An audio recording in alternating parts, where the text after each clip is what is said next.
એની માં મરી ગઈ તો આ ટીકુ જે છોકરી લઈ આવ્યો એક જ મકસદ હતો એનો. એટલે પૂછ્યું કે તું કેમ છોકરી, એટલે કચરાના ડબ્બામાંથી છોકરી ઉપાડેલી 6 મહિનાની બી નહોતી કે કેટલા દિવસની હતી અને પેટ ઉંદરો ખાઈ ગયા હતા. એ છોકરીને લઈ આવ્યો અને સારવાર કરીને પૂછ્યું તે કેમ આ કર્યું, તો કે મુझे કફન ઉઠાને વાળા કોઈ चाहिए ના.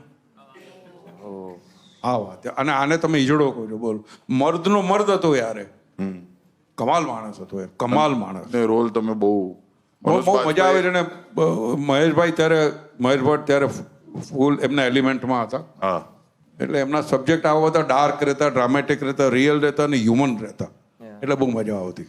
રિએક્શન, ટીકુનું જે રિએક્શન હોય છે એમાં હું રડી પડેલો. જોજો જ્યારે પણ તમારે જોવું એ મૂવી છે, આઈ થિંક યુટ્યુબ. ભલે મનનભાઈ સ્પોઇલર આપી દીધું પણ જોઈ લેજો.